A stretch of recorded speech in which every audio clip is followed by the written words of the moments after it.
Welcome to the channel. In this video, I'm going to be doing a comprehensive PvP tank guide. So this is also going to include my build.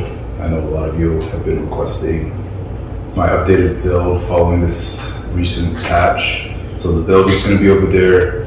Timestamps are going to be in the description, so you can just skip directly to that if that's what you're looking for.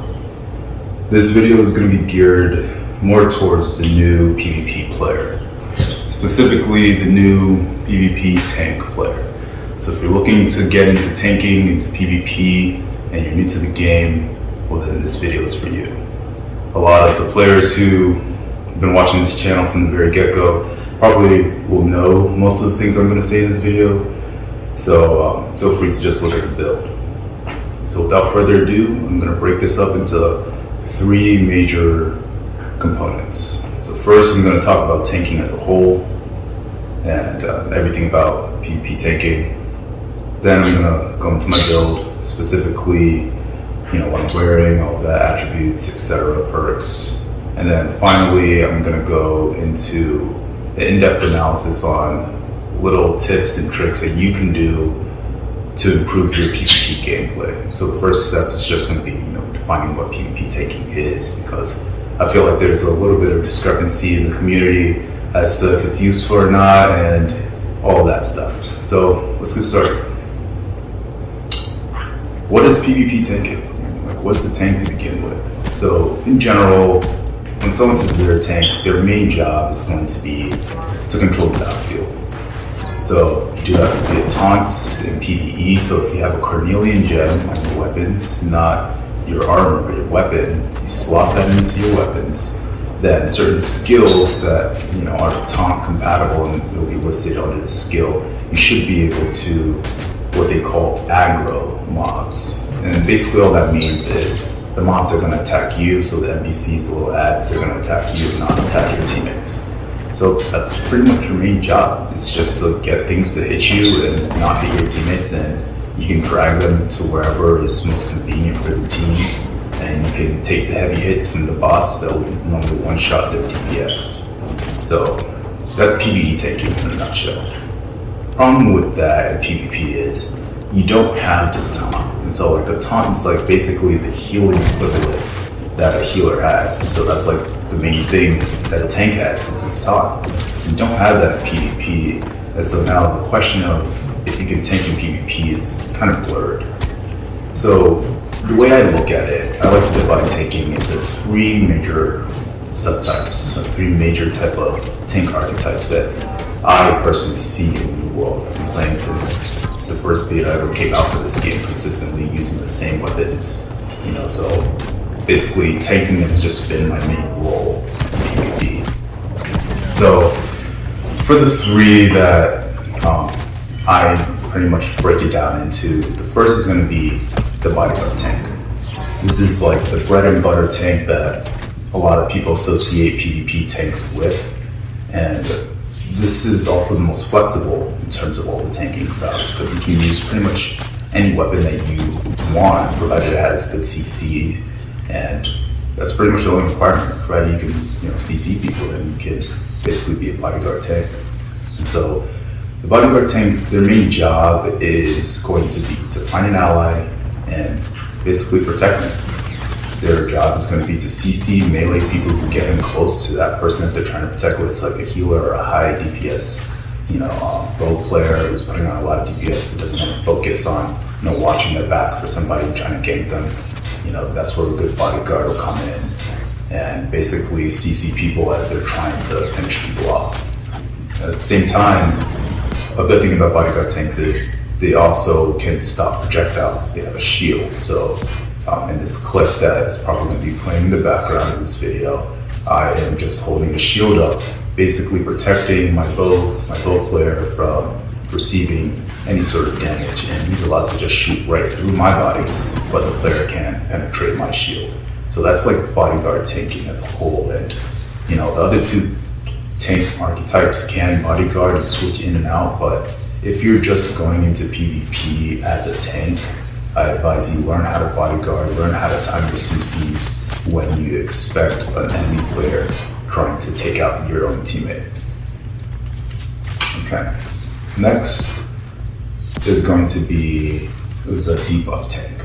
And so this is a tank that, quote unquote, at the time of making this video is the meta for wars because of how useful it is in large scale battles. So if you had one tank to choose for a 50v50 fight, you're gonna wanna use the debuff tank because the debuff tank, their main job is going to be massive, huge crowd control and debuffing. So their crowd control is not normally just how long the CC lasts or anything, it's the area of effect.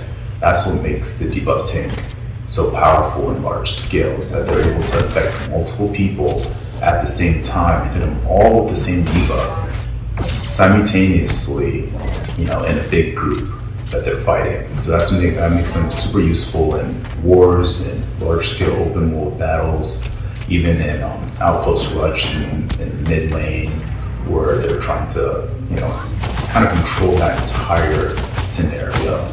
And basically with this, the build is kind of restrictive to the weapons that best suit that style. So Void Gauntlet, Ice Gauntlet, Sword and Shield, some iteration of those three is what you're gonna pretty much find for your debuff tank.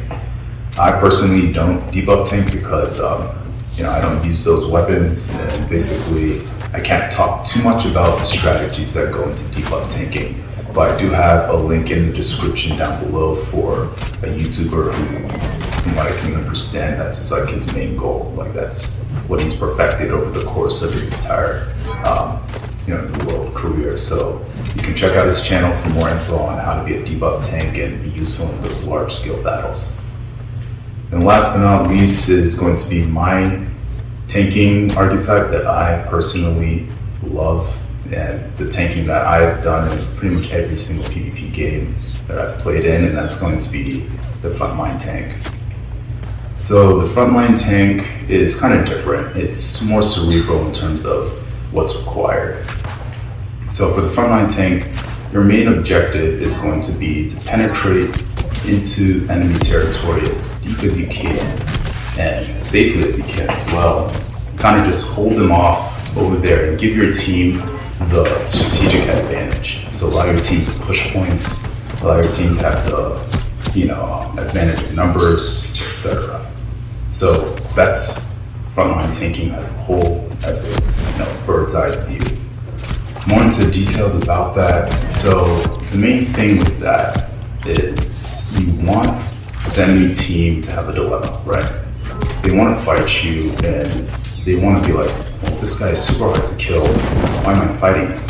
But at the same time, you want them to think, well, we can't really allow him to live over here because he's doing a lot of damage to blank, or he's disrupting our gameplay in X amount of ways. So that's the main thing. There's two components there. You have to have disruptability, and you also have to find a way to kind of force the opponent and force that enemy team to devote resources to focusing you. And that's your main goal, is to divert the resources from the battle and from your team onto you. So it's like PvE tanking, but for PvP, and that's the one I find the most fun because it's also the most cerebral. You have to think of different ways, like how can I force this guy to fight me? So in Outpost Rush, quite a bit, destroy their walls, break down their respawn camps, try and back cap their flags and stuff like that. And that usually draws attention. Get like 3 or 4 people chasing me, bring them over to the woods, just have them waste their time. If I can kill a couple, that's great, but bring in reinforcements, and that's what you want. The more resources that they devote towards you and not towards the team is just basically giving your team an advantage. Other things you can do, like sometimes if they're being really, cautious, and if they've died a couple of times, they don't want to go and chase you down. You can let your health drop down a little bit lower, from like 30%, 40%, tunnel vision. They run over there and try and kill you off, and then you just heal up, and they're ready in the midst of the battle anyways. Or if you have melee people fighting you and range, you go and focus the range. You can kill the range guy off, and then the melee people don't really have that much of a mobility advantage over you. So it allows you to, kind of keep that fight going and keep those people occupied versus, you kill the melee first and then the range people are like, oh, well, the numbers are no longer in our favor. If we couldn't kill them, 3v1, chances of killing 2v1 is a little bit lower. So they just, take their L and they walk away, which is not what you want. So it's more of a mind thing. You have to manipulate the player, manipulate the enemy team. And, people get smarter and people learn, which makes you, you have to think ahead and you have to learn as they learn and find new strategies to keep them occupied. So those are the three main tanking archetypes. I advise you pause the video and think about what you want and what kind of tanking that you want to specialize in if you're new to tanking, and then focus your build around that because they all play differently. For frontline tank, you're going to need damage, survivability, and basically be a little bit all-rounder in terms of all of that because you're going to be solo most of the time. You bring a teammate over there, they're going to focus on the teammate and kill them off, and then you're back to where you started. For debuff tank, you don't really need damage. You just need to have everything in CC, some healing power if that's needed if you're using Void Goblet, etc. I won't talk too much about that because I'm not an expert in that field. Bodyguard tanking, super flexible, you kind of do what you want. As long as you get the job done, no one's going to really bat an eye. So those are the three tanking types, and now we're going to get straight into the build, the Atlas build. The Atlas build is a frontline tanking build. This build was meant for absolute survival, and it was meant for 1vx solo play. This build excels at having high sustainability and having a lot of CC power, in addition to having a good amount of damage, provided you know how to set up your combos properly. With the Atlas build, the origin comes from the name Atlas. As we all know, Greek titan who's destined to hold the world. Your job is going to be to hold up your team while using this build. Another thing about this build is the insane healing power. With the Atlas build, our healing is just probably one of the strongest aspects of how we're able to survive in outnumbered scenarios. Our passive healing is so high, and our active healing is even higher. And so those are things that people look over when they fight us. It looks on the surface like we're super tanky, but in reality, we're just out healing them. And so with the Atlas build, it's a slow burn. Fight people long enough, they're gonna make mistakes. When they make too many mistakes, you capitalize on it, and you can kill them. The only issue with Atlas build is the lack of mobility.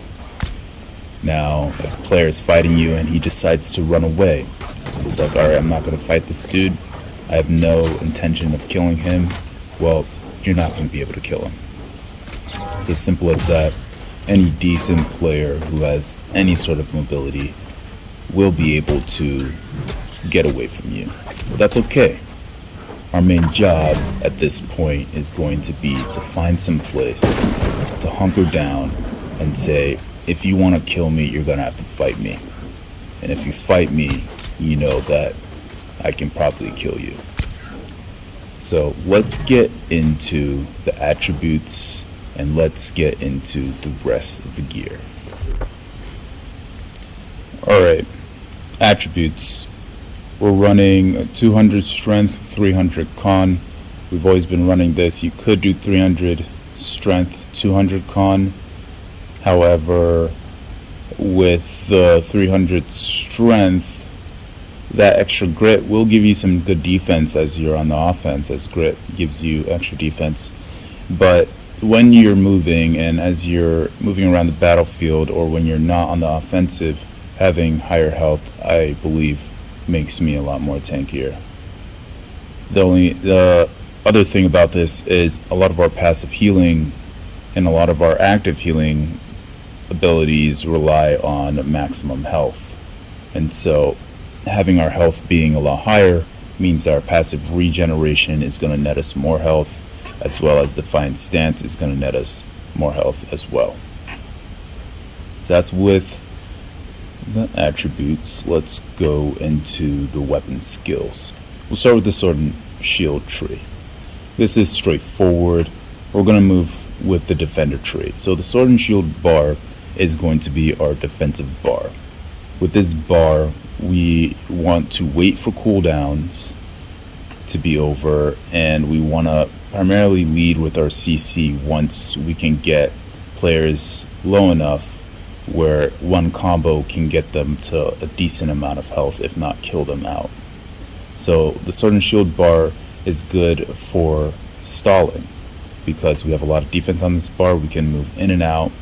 We can throw quick light attacks and immediately go into block, which won't take a lot of stamina given our tower shield. Moves that you essentially want on the Sword Master side is primarily going to be mobility. Mobility is one of the most important skills in terms of being able to navigate your Sword and Shield bar in PvP. And having that extra mobility, I'll talk a little bit about this, but that allows you to sidestep projectiles as you move pretty fast, and having good movement in PvP is pretty essential. If you're a moving target, you're a lot harder to hit, so when you're blocking, don't ever be standing still, especially when you're getting hit with a lot of range abilities. So that's with the Sword and Shield bar, like that. The Warhammer bar, we have a little bit more to talk about. This is going to be a mix of the Crowd Crusher and the Juggernaut.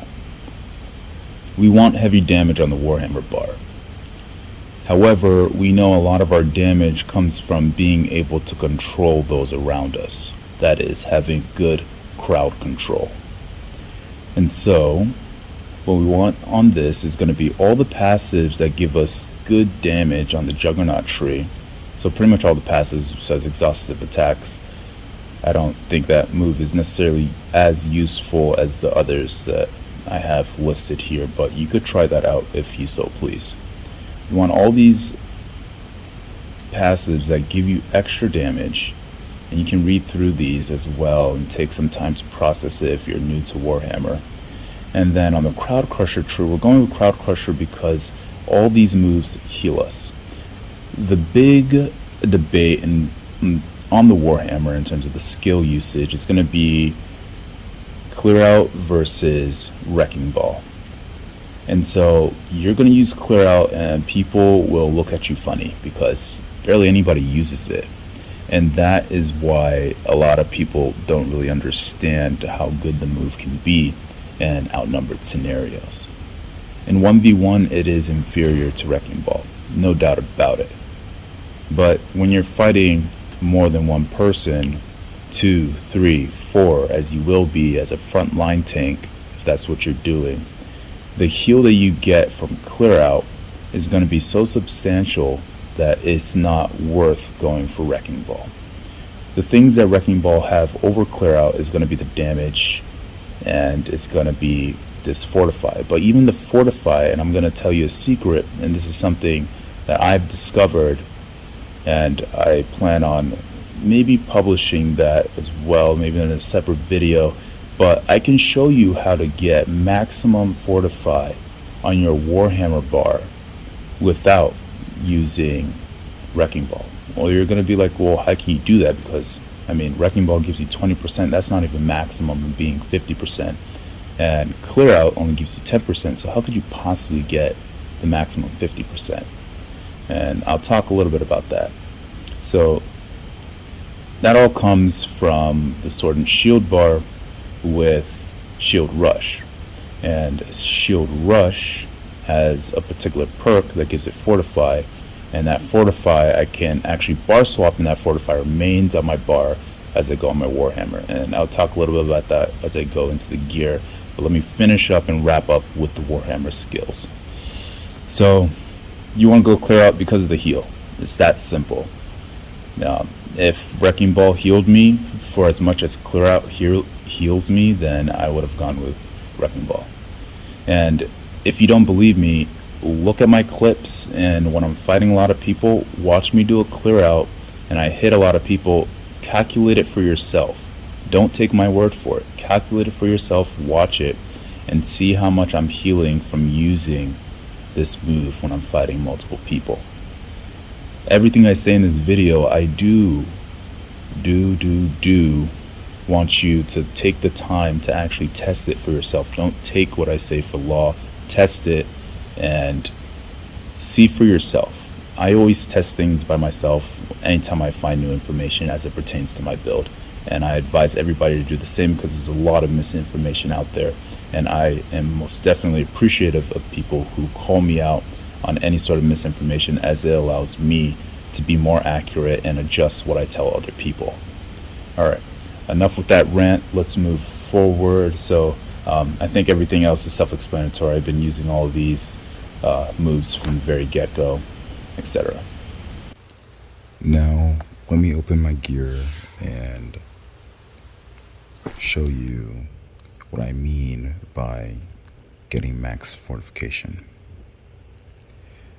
So, on the sword, I have Flame Attunement, and with this move, in combination with Shield Rush, I can get near max fortification on either bar. So when you hit an opponent with Fortified Shield Rush, you get 20% fortification. Hit 2 people with this move and you get 40%. 3 and you get max. So with Flame Attunement on your weapon, this actually counts as another hit. So if I hit somebody with my shield and I proc that, then I'm gonna get 40% fortify. Let me show you what this looks like. Right now, if I hit this guy with a light attack, I proc the fire attunement, and you can see I just get to fortify. It's just that fortify for 6 seconds. You see the shield on the bottom of my screen. Let me just let this cool down, kind of go away. And so if I don't light attack, I don't proc that, and it has a 1 second cooldown, so the fire is no longer going to be gone, and I'm going to shield rush him, and boom. You can see I have 2x over there, and he's going to be hitting me for less damage. What I do want to also show you is that when I hit somebody with the shield rush, it does allow me to switch over to my Warhammer bar, and that buff remains. So 2x, and look, I have that extra damage, and if I do a clear out on top of it, that's a max stack. 40% plus 10%, a max stack. So there you go. That's it. That's how you get maximum fortify on your Warhammer bar. And that's so important because let's go into the actual things that we're wearing on the Warhammer and the sword and shield, and it's Triton recovery. This is how we heal. This is our primary heal in combat, and if you can get this off, that's a lot of healing power, especially if you have that extra buff on you from shield rush. If you have that 50% reduction plus this healing from the heavy attack, then you will be able to out heal a lot of people doing damage on you. So what you need on the sword bar is going to be Flame Attunement, without a doubt. That's what you need. You don't need fully charged heavy attack, Triton recovery, because getting fully charged heavy attacks on the sword and shield bar can be a little bit challenging, and to be honest, light attacks do better with the sword and shield bar because they're a lot faster, and the third one slows people down and keeps them within the vicinity. What I'm wearing on the bottom, or like the body right now, is just going to be resilience on everything, right?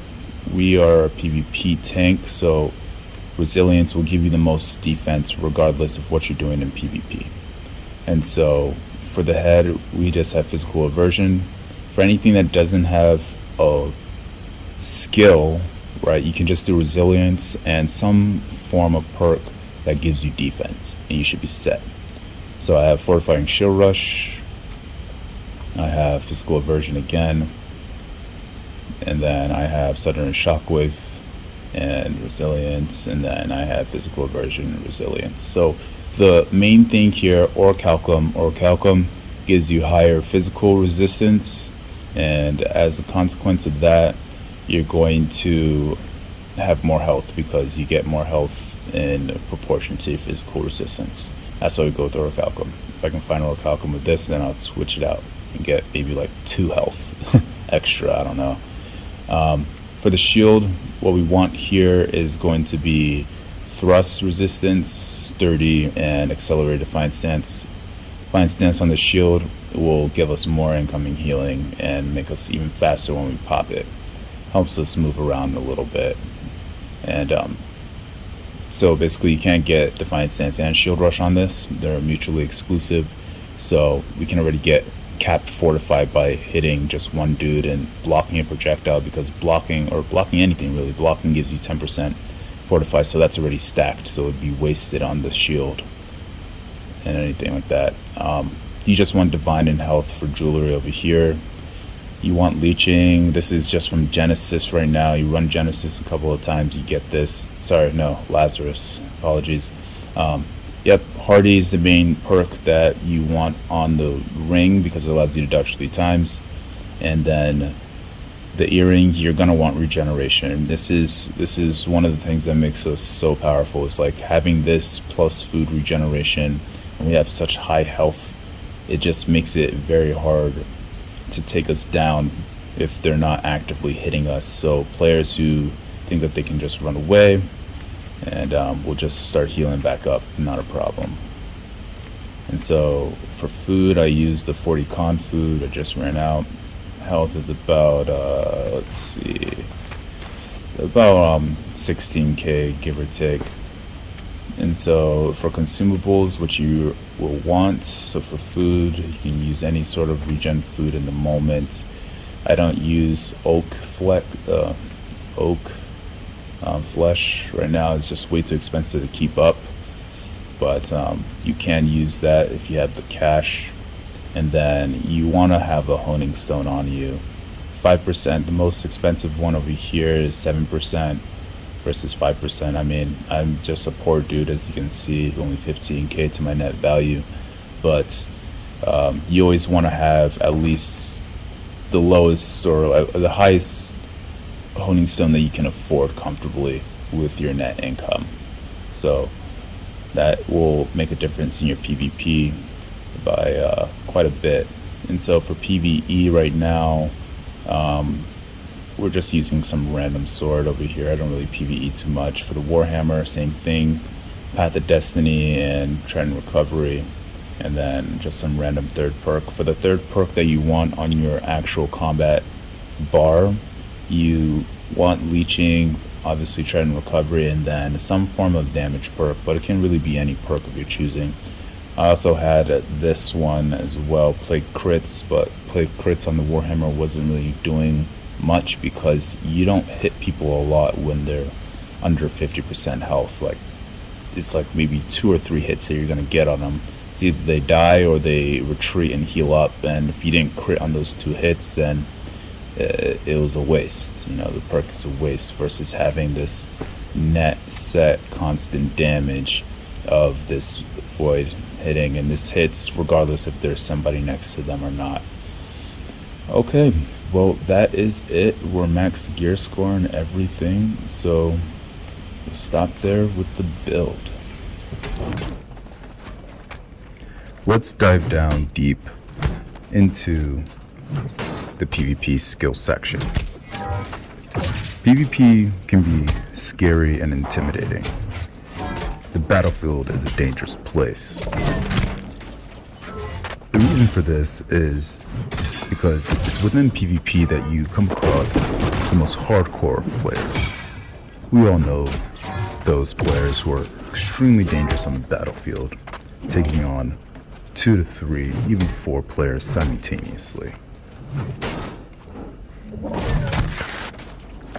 Some even reach a power level so high that when they amalgamate their resources together and join forces together, they form companies with the ability to take down entire servers.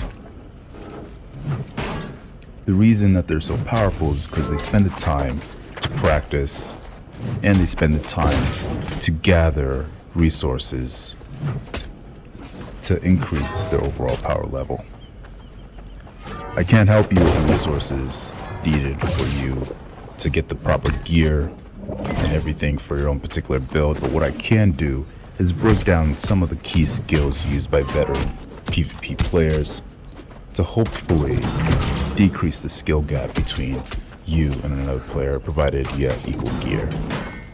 With these tips and tricks, and if you practice these skills, you should see a precipitous rise in your PvP competency.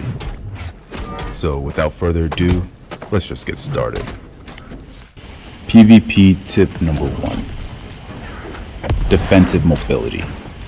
Defensive mobility is one of the most fundamental PvP skills one could possibly acquire. In fact, it transcends this game and goes across almost any PvP game that you can possibly play. What is defensive mobility? Defensive mobility is the ability to move across the battlefield safely and position yourself in strategic positions. So defensive mobility can be broken down into 2 cardinal branches. First branch, blocking and dodging. Second branch is going to be line of sight and position. Dodging and blocking. So we'll talk mainly about blocking because that's our primary form of defense. When you block things that you want to block, hard-hitting attacks, attacks that will CC you, attacks that will leave you with a debuff, and most importantly, that is heavily overlooked, attacks that will heal the enemy player.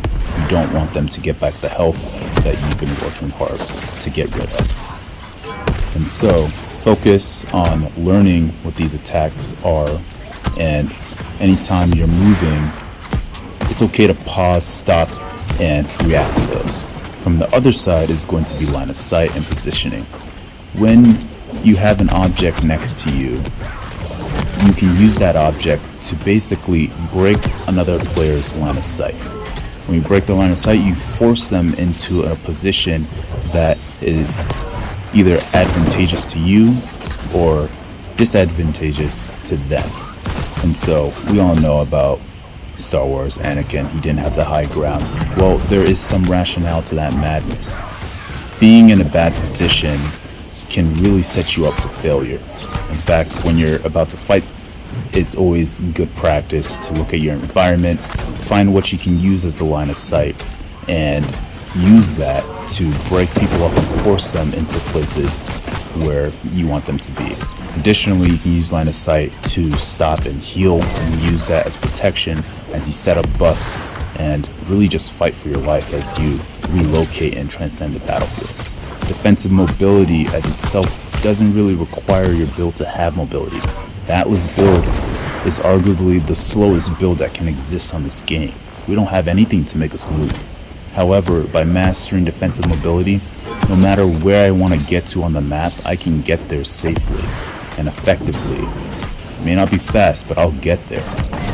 And so, this is such an important concept, I've decided to get some gameplay footage and analyze that so that we can talk about it and show you in practice what defensive mobility looks like. Also, I would like to mention that when you use the shield, as I said before, with mobility passive, that allows you to move pretty quickly with the sword and shield when you're going to block, you should use that to dodge projectiles thrown at you. And that's something I'll also show in one of the clips as I analyze that. Always be a moving target, as that's a lot harder for them to hit. In this clip, I've taken over the enemy's back flag. Right now I see this ranged opponent, and basically, as you can see, I'm moving up and down and dodging a lot of this other dude's arrows. I didn't even use any stamina from that interaction, or barely any. So I engaged both of them in combat. I'm taking a lot of damage because even though they're squishy, they hit really hard, penetrating my armor. I have a lot of thrust resistance and a lot of physical aversion, but they do hit pretty hard. And so I tactically use the stairs and I move up and down because I know that they want to cap the flag and they're not going to chase me. I see this third guy and I know that I can't take all three of them open in an open space, so I jump down over here, and as you can see, I'm at literally a speck as I go, and I'm moving from side to side. I'm blocking, and I use this tree as line of sight. So that's line of sight, put in action, and I heal. And then I tactically move back to the next tree, use that as line of sight. They can't hit me over here. As I can see, they're trying to reposition themselves so they can actually get some damage. And I move over to the third wall as another line of sight, and I force them into melee combat. So that ranged guy who was safe from afar, if he wants to kill me, he's gonna have to come over to this tree. And I basically hug the tree around. And with that, you can just keep your eyes on the ranged dude and see how he's moving, right? He constantly has to reposition himself, and he takes the bait and goes into melee combat because he's tired of moving back and forth and playing Ring Around the Rosie with me. And that is a mistake. We excel in hand-to-hand open melee combat, and the Void Gauntlet guy is reckless. He just comes in, and his main job is to just try and get as many debuffs and so he can proc up his healing thing on me, but we use that to our advantage.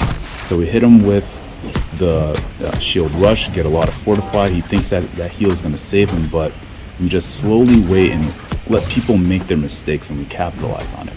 We hit this guy for big damage. The wolf over there also took some damage and healed us as well. And so right now he's scared. He doesn't have a lot of mobility. We smack him, get him with some good CC, and we just take him out. That is defensive mobility. PvP tip number 2. Know your max damage combo. Know your max punishment. In this game, if you hit someone with the CC, you either get guaranteed damage or you don't get any damage. For your build, you need to know for whatever CC you hit somebody with, what is the maximum amount of damage that you can capitalize, and you need to be able to pull that off consistently. There are factors that will influence your ability to pull it off, and that's lag, that will be your distance from the player, and that will also simply be if the player has freedom perks on their gear. So when you're analyzing this and developing your max damage combo and developing your maximum punish for any given CC, you have to take into account these variables, and it may not be worth you going in to fight somebody and try and get off your max damage combo and risk getting no damage. For every single build, you can get a max damage combo, provided it has CC abilities. For something like the Atlas build, we have a lot of CC, so I can chain up my CCs to fully capitalize and hit somebody with as much damage as possible with just one move. So sit down and organize your abilities in such a way that you can apply the most buffs on yourself, most debuffs on the other player, and get out the most amount of damage. You also have to take into account some moves are highly telegraphed, and that may lead to inaccessibility of certain combos. For instance, Shield Shockwave is highly telegraphed, but my max damage combo starts out with Shockwave. Shield Bash is fairly fast and easily accessible, therefore a combo starting with that may not give me the max damage combo, but it is more consistent and is more reliable. Max damage combo chaining in multiple CCs may not always be the right answer, because then you've put all your skills on cooldown.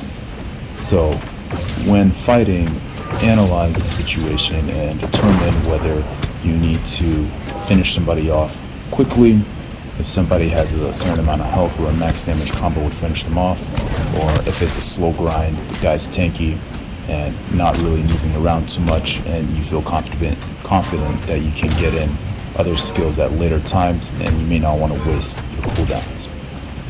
Take into account lag, take into account distance, take into account fighting multiple people as they may interrupt you, and those should all be permutations that you calculate when going in for max damage combos. The max damage combo for the Atlas build is going to be Shockwave into clear out, into forward dash, into shield bash, into backstab heavy attack. A follow-up will be a feint into Path of Destiny, or a variable charged heavy attack depending on if they dodge late or if they dodge early.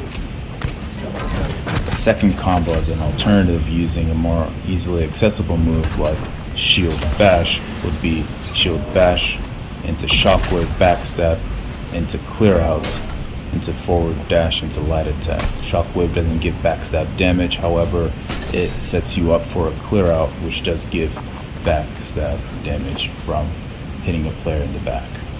PvP tip number 3. Feinting attacks and changing the timing of your heavy attacks. In this game, you can feint your heavy attacks into an ability, or you can cancel your heavy attacks with blocking or dodging. Additionally, you can vary the timing of your heavy attack depending on how much you charge the heavy attack. All of these variables allow you to mix up the combos that you perform and force people into error. When do you feint? Feints are very effective in combat when you predict someone is going to dodge your attack and immediately go into an offensive move where you can CC them or you can still hit them. That being said, players can feint their attack and then you can feint your attack and they can feint their next attack that you feinted to get into. So the mind game goes as far as the player's skill goes between the two people fighting. I advise that you practice this heavily in duels, as that's when you'll use it the most. In 1vx, it's good to feint, but half of the time one person is trying to counter and the other person attacking you is on full defense if you're not focusing, well, full offense if you're not focusing them, and hence they would get caught with the first attack versus a feint, which gives them extra time to react if they weren't going to react to the first attack. At low level, feinting may even be detrimental because you feint an attack, the low level player was slow to react. However, you've just given him a long animation of the feint plus the next attack for him to actually stop his offense and react to the next attack. The last and final PvP tip: don't be a noob. PvP is not forgiving, and it requires knowledge about the current game and the current meta, as well as just general PvP knowledge. It is good practice to educate yourself and stay up to date on what is happening in the game and all the changes as it pertains to your certain build. So don't hop into PvP in all PvP gear. Don't hop into PvP without having, good food, attribute food, without having potions, without having your honing stones, without having your gear fully repaired, without, just a bunch of things, little things. On the surface, it may not seem like a lot, but they do add up. Don't hop into PvP with gear score 520. Work on getting your gear score up, because gear score does matter. In fact, I think gear score is one of the most important aspects of PvP currently in this game until they standardize things, but you need to have your gear score up. Constantly keep on pushing for a higher gear score, because even if you are fighting someone that you are more skilled than, it will be difficult for you to come out on top if their gear score gap is extremely high. So work on your gear score, work on being educated. PvP is a dangerous place to be in, and always be prepared for the battle. That's my final tip. I can't really give you too much on how to accomplish any of those. I may make a separate video on how I do my daily gear score bumps. For those who are wondering, just leave a comment comment section. If I get enough feedback from that standpoint, I'll just do it. It's real simple. So that wraps up the entire video. I hope you enjoyed. and there'll be more content for this game as well. I enjoy PvPing on this game, and I'd like to see it succeed. But just practice. Get into the duels, get into OPR or wars, and fight as many people as possible. Duel multiple people simultaneously. Just go and chat and say, hey, can I duel? Can I get a 1v2 or 1v3? You and your buddy. Yeah, they're gonna smack you, but it's good practice. So keep it up. We're all over here. They need a lot more tank players in PvP, so let's show them what we got. Peace.